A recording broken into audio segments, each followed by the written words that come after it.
अब उदाहरण लेते हैं। चित्रानुसार एक घन विद्युत क्षेत्र E इक्वल टू E0 अक्ष आई कैप, यानी E इक्वल टू E0 अक्ष आई कैप में स्थित है।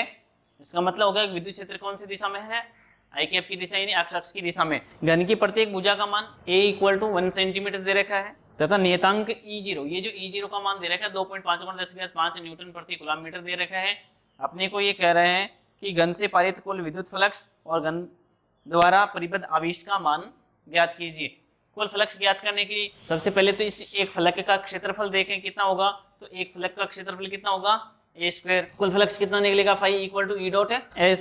अब देखिए इस घन को अपन क्या कर सकते हैं, 6 अलग अलग फलकों में विभाजित कर सकते हैं। 6 अलग अलग फलकों में विभाजित करेंगे तो प्रत्येक फलक के लिए अपन इसको अलग अलग लिख देते हैं। तो E.S ABEF फलक यानी इस फलक के लिए आ जाएगा। फिर A.S इसके सामने वाले फलक के लिए ले रहे हैं अपन।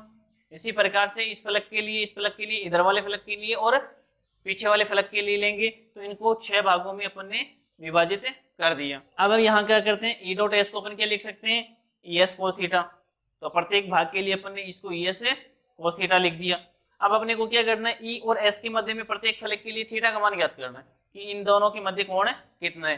तो जैसे अपन सबसे पहले ABEF फलक के लिए लेके चलें, ये ABEF फलक है, इसमें विद्युत क्षेत्र भी इसी दिशा में है, क्षेत्रफल भी इसी दिशा में है, तो यहाँ थीटा का मान कितना हो जाएगा, 0 डिग्री हो जाएगा। दूसरा फलक अपन लेके चले ES cos थीटा OCDF, इस फलक के लिए, इस फलक का क्षेत्रफल तो इस दिशा में है और विद्युत क्षेत्र है वो इस दिशा में, इन दोनों के मध्य में कोण थीटा का मान कितना हो गया, 180 डिग्री हो गया। शेष इसी प्रकार से अन्य फलकों के लिए देखें तो इस फलक के लिए इस क्षेत्रफल हो जाएगा, ये विद्युत क्षेत्र हो गया, यहाँ थीटा का मान कितना हो गया, 90 डिग्री हो गया। इस फलक के लिए जो कि नीचे वाला फलक है, इसके लिए ये क्षेत्रफल और ये विद्युत क्षेत्र, यहाँ भी थीटा का मान कितना होगा, 90 डिग्री। इसी प्रकार से इसे सामने वाले पृष्ठ के लिए देखें तो ये तो क्षेत्रफल हो गया और ये इस दिशा में विद्युत क्षेत्र है, तो दोनों के मध्य यहाँ भी कोण थीटा का मान कितना हुआ, 90 डिग्री। और इसी प्रकार से पीछे वाले फलक के लिए भी कितना होगा, थीटा का मान 90 डिग्री। तो ये मान अपन इसमें रखें, तो यहाँ पर रख दिया कि ABEF फलक के लिए तो कोस 0, OCDF के लिए 180 और बाकी सब के लिए अपन ने यहाँ पर 90 डिग्री रख दिया। अब कोस 90 का मान तो 0 होता है, तो ये 4 पद तो कितने हो जाएंगे, 0 हो जाएंगे। कोस 0 का मान 1 हो जाता है और कोस 180 का मान -1। तो ये मान अपने पास आ गया, φ E is equal to ES ABEF फलक के लिए plus ES into -1 ES into -1 OCDG फलक के लिए। शेष जो फलक हैं उनके लिए मान 0 है, तो प्लस में 0 प्लस 0 प्लस 0 और प्लस 0, यानी 4 फलकों के लिए इसका मान कितना है, 0। अब E और S का मान रख देते हैं। E का मान कितना है, E0x, तो यहाँ मान रखो E0x इंटू S का मान कितना है, A²। ये कौन से फलक के लिए, ABEF के लिए, प्लस ये जो भाग है वो माइनस है, इसको अपन बाहर कर देते हैं, तो ये मान हो गया माइनस। E का मान रख दिया अपन ने E0x और S का मान रख दिया A², ये OCDG फलक के लिए। अब यहाँ अक्ष का मान रखते हैं, इस अक्ष का मान ABEF फलक के लिए तो कितना होगा, ABEF फलक तो ये है, यहाँ पर देखें तो ये अक्ष का मान कितना हुआ, इसकी भुजा के बराबर यानी A हो गया। और इस OCDG के लिए, ये OCDG फलक है, इसके लिए अक्ष का मान कितना हो गया, 0, क्योंकि ये मूल बिंदु पर स्थित है, इसलिए यहाँ पर तो अक्ष का मान 0 हो गया और यहाँ A हो जाएगा। यहाँ अक्ष का मान रख दो E0 A इंटू में A² ABEF फलक के लिए, माइनस में ये यहाँ पर 0 रखेंगे तो ये मान तो कितना हो गया, 0 हो गया। अब E0 का मान रखो, A का मान रख दो। E0 का मान अपने पास है 2.5 गुणा 10⁵5 गुणा A क्यूब हो गया, ये A का मान है 10⁻² इसकी घात 3।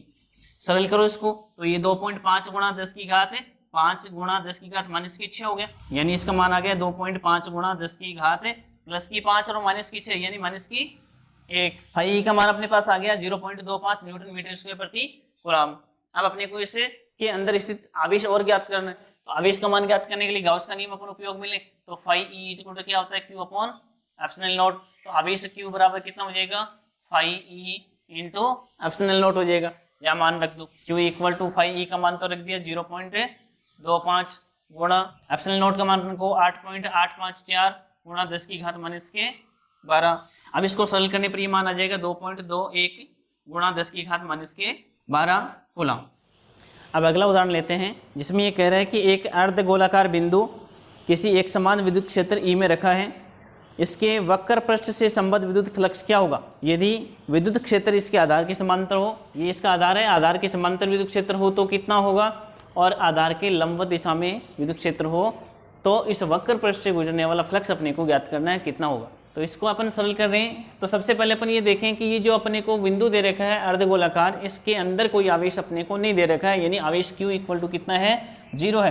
तो गाउस का नियम ये कहता है कि इसमें से कुल फ्लक्स जो होगा पारित उस फाई ई का मान कितना है, 0 है। अब इस फ्लक्स को अपन दो भागों में विभाजित कर सकते हैं, एक तो इसके आधार से निर्गत फ्लक्स और एक इसके वक्र पृष्ठ से निर्गत फ्लक्स। वक्र पृष्ठ के लिए तो फाई सी से लिख देते हैं और आधार के लिए फाई बी से लिख देते हैं। तो ये जो फ्लक्स है वो इन दोनों के योग के बराबर होना चाहिए। अब हम ये कह रहे हैं कि कुल फ्लक्स 0, इसका मतलब इन दोनों का योग भी 0 होगा। यहाँ से फाई सी का मान देखें तो इसका मान हो गया, इस फाई बी को उधर लेके जाए तो माइनस में फाई बी हो गया, यानी वक्र पृष्ठ से गुजरने वाला फ्लक्स और आधार से गुजरने वाला फ्लक्स एक दूसरे के बराबर होंगे और ऋणात्मक होंगे। अब पहली स्थिति अपन लेके चलें, इस स्थिति में देखें तो ये आधार है, इस आधार के साथ में और विद्युत क्षेत्र के साथ में, आधार का क्षेत्रफल है वो तो इस दिशा में और विद्युत क्षेत्र है वो इस दिशा में, इन दोनों के मध्य में कोण कितना बन रहा है, 90 डिग्री। यदि इनकी सहायता से अपन फाई बी का मान ज्ञात कर लें तो फाई बी का मान कितना होगा, ई एस कोस थीटा। ई एस कोस थीटा से देखें तो ई और एस के मध्य में थीटा का मान कितना यहाँ पे 90 डिग्री है। इसका मतलब फाई बी इक्वल टू कितना हो गया, ई एस कोस 90 और कोस 90 का मान कितना होता है, 0। तो फाई बी इक्वल टू कितना आ जाएगा, 0। फाई बी का मान 0 है तो ये फाई बी का मान 0 यहाँ रखेंगे तो फाई सी का मान भी कितना आ जाएगा, 0 आ जाएगा। दूसरी स्थिति ये है, इस दूसरी स्थिति में अपन यदि देखें तो यही आधार के लिए अपन ज्ञात करना चाहें कि फ्लक्स का मान फाई बी का मान कितना होगा, तो ई एस कोस थीटा, यहाँ थीटा का मान कितना होगा, यहाँ देखो विद्युत क्षेत्र तो है इस दिशा में और क्षेत्रफल की दिशा है इस दिशा में, यानी ये दोनों एक दूसरे के विपरीत हैं। तो थीटा का मान कितना हो गया, 180 डिग्री। यहाँ से देखें phi B equal to E S cos 180 degree हो जाएगा। कोस 180 डिग्री का मान माइनस में 1 होता है, साथ ही साथ एस का मान और रख दें यहाँ पे। एस क्या है यहाँ पर, क्षेत्रफल, यानी इसे आधार का क्षेत्रफल। आधार कैसा है, इसका वर्ताकार है, तो वर्त का क्षेत्रफल क्या होता है, पाई आर स्क्वायर। त्रिज्या कितनी दे रखी है, कैपिटल आर दे रखी है। तो फाई बी का मान कितना हो गया, फाई बी इक्वल टू हो गया ई इंटू में पाई आर स्क्वायर और कोस 180 का मान माइनस का 1। तो इसका मतलब फाई बी इक्वल टू तो आ गया माइनस का E into pi R square. ये मान अपन यहाँ रख दें तो फाई सी का मान कितना हो जाएगा, फाई सी इक्वल टू हो गया plus E into pi R square. ये दूसरी स्थिति में अपने पास फ्लक्स का मान आ गया।